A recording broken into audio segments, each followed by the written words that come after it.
Bonjour, c'est Isabelle et Thierry. On part en cellule visiter l'Europe. Pas seulement. On vous emmène ? Alors abonnez-vous et suivez-nous.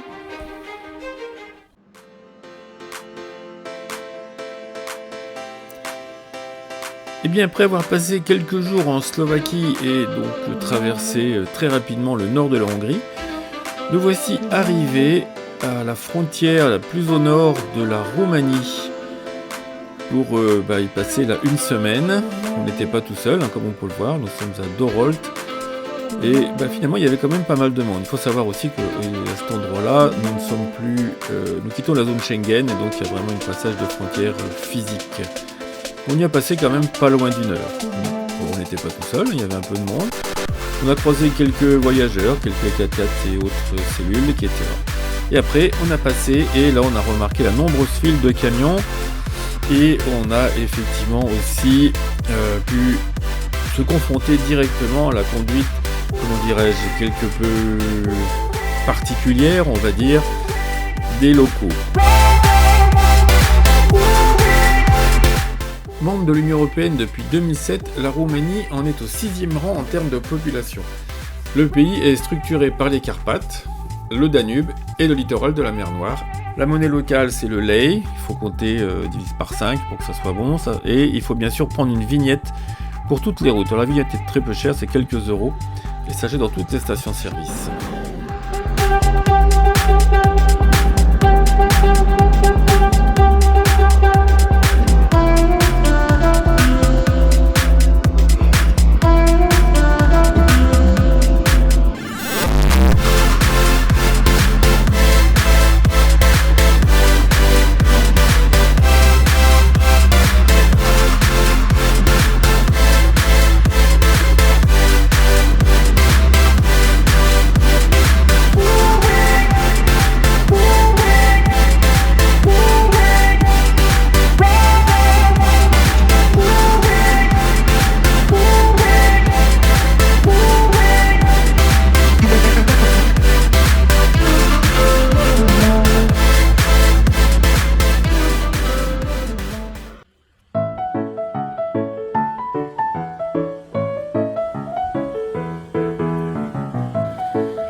Alors on a choisi nous de découvrir la Roumanie en commençant par le nord, par une région très traditionnelle, les Maramureș, région typique de la Roumanie. On a l'impression que le temps s'y est arrêté. Et c'est une région qui a aussi une particularité de longer la frontière ukrainienne le long du fleuve Tisa qui est ici.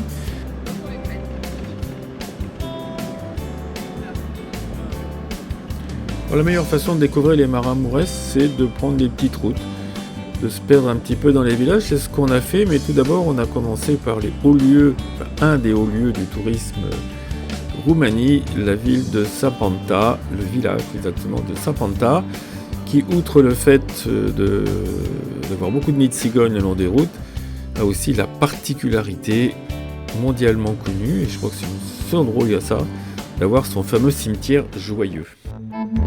Alors c'est un lieu où se mélange un peu tristesse et ironie, ça fait une espèce de mélange insolite. Les croix d'un bleu très particulier et les autres couleurs aussi assez vives, on voit il y a du jaune, il y a du rouge. Tout ça, ça domine les tombes et ça fait que on a une sensation très très particulière de joie, de dessin. On est au milieu d'une bande dessinée. En fait, il faut voir, c'est que toutes ces tombes sont ornées de gravures et d'épitaphes qui décrivent brièvement sur la face avant les événements amusants ou significatifs de la vie de ceux qui reposent ici. Le dessin représente souvent le métier qu'ils faisaient, donc on arrive à voir sur les instituteurs, des cuisiniers, des gendarmes. Et au dos, dans beaucoup de cas, au dos sont présentées les circonstances qui l'ont, si je puis dire, amené ici. Circonstances d'accident, de mort, de maladie, même à la guerre. Et tout est décrit. Et les plus anciennes datent de 1935. C'est un habitant du village, Stanion Patras, qui a été inspiré pour graver sur des croix des lettres humoristiques. Et depuis, c'est resté. Et c'est très étrange, mais il y a beaucoup de monde. Et c'est un des lieux les plus connus, et tous les voyageurs passent dans ce coin. Alors on vous laisse découvrir ça avec nous. C'est aussi une excellente église, très jolie église, juste à côté. C'est superbe.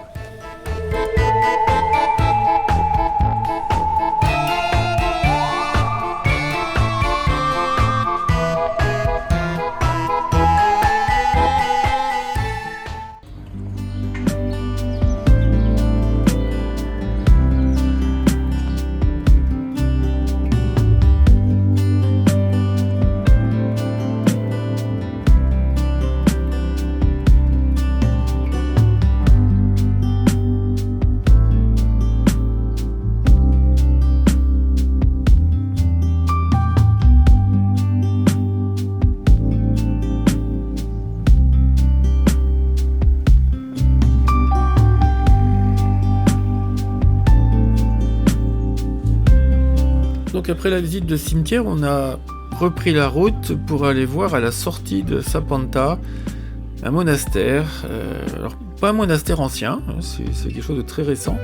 C'est le monastère de Péry. C'est un monastère qui était autrefois le siège diocèse de Roumanie, des Maramourès, mais il était situé de l'autre côté de la frontière, sur l'Ukraine, de l'autre côté de la rivière.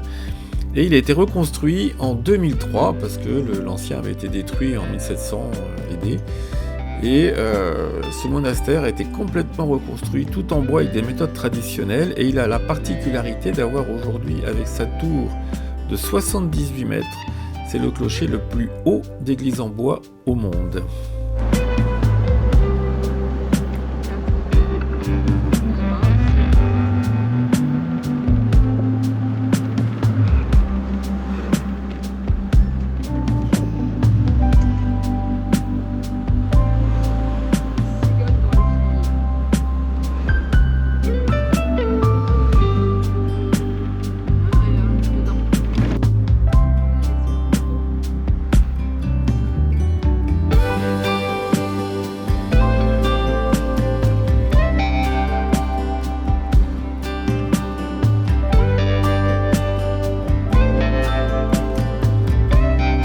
Nous voici arrivés à Sighetu. Alors Sighetu, surnommé aussi Sighetu l'endormi, et c'est une ville où il ne se passe rien, située à la frontière avec l'Ukraine, juste de l'autre côté de la rivière qu'on longeait depuis tout à l'heure. La petite ville est complètement abandonnée à son sort et à son passé. Passé qu'elle a eu très riche à un moment, parce que c'est une ville qui comptait l'une des plus grandes communautés juives, c'est la ville natale du prix Nobel Elie Wiesel, et c'était aussi la frontière la plus orientale de l'Empire austro-hongrois.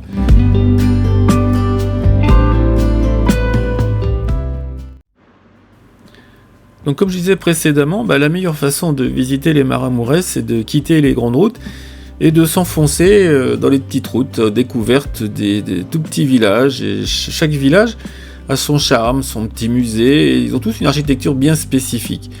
Et vous allez voir que toute l'architecture est en bois. Alors ici on est tombé sur un petit musée d'artisanat local qui regroupe un peu tous les métiers qu'il y avait pratiqués dans cette région. De la tannerie, du travail du bois, de la broderie. Bon, il n'y avait personne, mais c'était ouvert, c'était accessible, donc on s'est promené là-dedans. Et c'est très joli. Alors, chaque village, vous voyez, ces grandes maisons en bois qu'on retrouve partout, ces porches, voilà les caractéristiques, c'est le travail du bois, les porches, les grandes maisons en bois, et bien sûr, comme on le découvrira juste après, voilà ici les métiers à tisser, et bien sûr toutes ces églises en bois qu'on retrouve un petit peu partout, disséminées dans tous ces villages. En particulier à Budesti, où on a des sites comme ça, et d'ailleurs l'UNESCO l'a bien mise en évidence, parce qu'aujourd'hui il y a pas moins de 8 églises en bois qui sont classées au patrimoine de l'UNESCO. et qui sont des églises qui fonctionnent, hein, c'est pas des musées. Alors, nous, on n'a pas eu la chance d'en visiter beaucoup parce qu'à chaque fois, c'est sur commande, les églises sont fermées, il faut prendre rendez-vous, il faut appeler, quelqu'un vient de vous ouvrir, un peu comme on a eu en Slovaquie.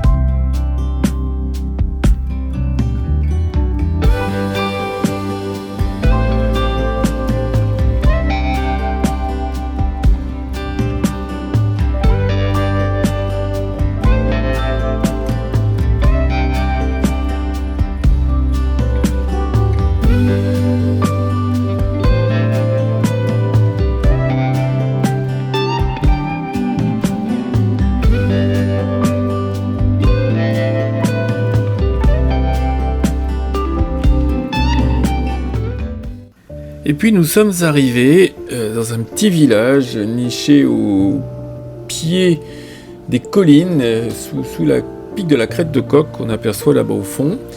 Et un petit village de 1500 personnes qui est vraiment l'un des plus beaux exemples de la culture paysanne traditionnelle, encore vivante et très active au Maramureş. Alors on avait établi notre camp de base au camping Babou ici, tenu par des Néerlandais.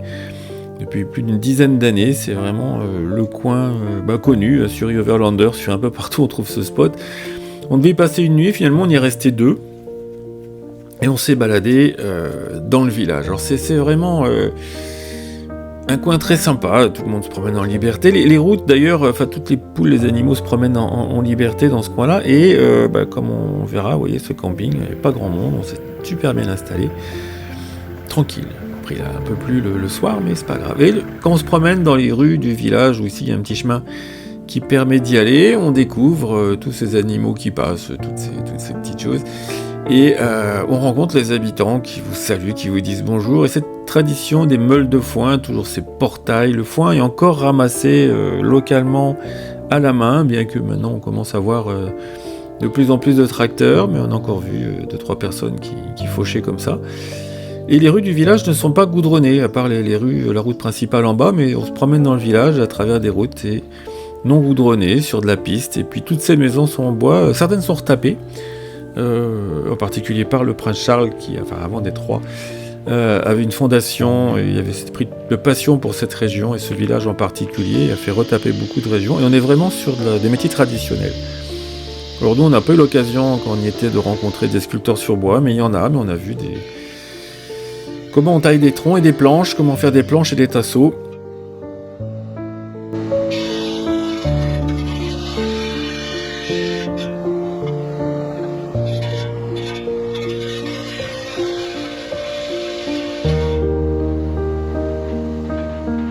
Des marchands de vêtements aussi. Alors, c'est des vêtements touristiques, donc au début on pensait que c'est plutôt pour les touristes, et puis finalement, pas du tout.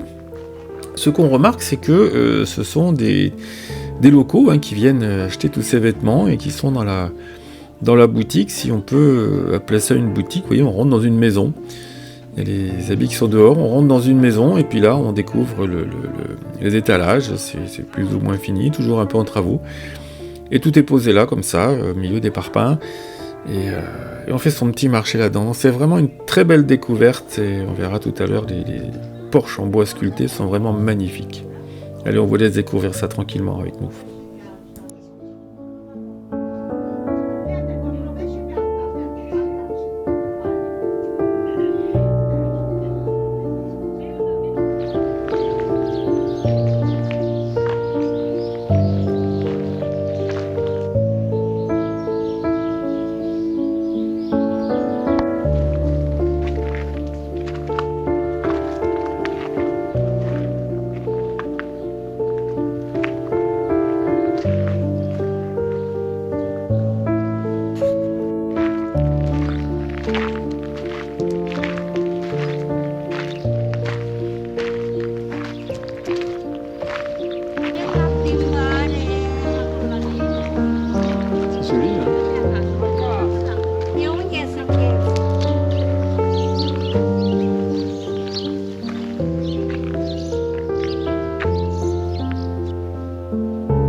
bien voilà, il est temps pour nous de quitter ce petit coin de paradis. Ça aura vraiment été le coup de cœur de tout le séjour, hein, même dans ce qui vient derrière. Et nous allons descendre maintenant en direction de la Transylvanie pour découvrir ces forêts, les pays des ours, le pays des hauts sommets. Et ça sera pour la prochaine vidéo. En tout cas, n'oubliez pas de vous abonner, de mettre des pouces, de laisser un commentaire. On vous répondra, ça fait toujours plaisir. Puis en plus, c'est gratuit, donc on peut y aller, profitons-en. Allez, à la prochaine.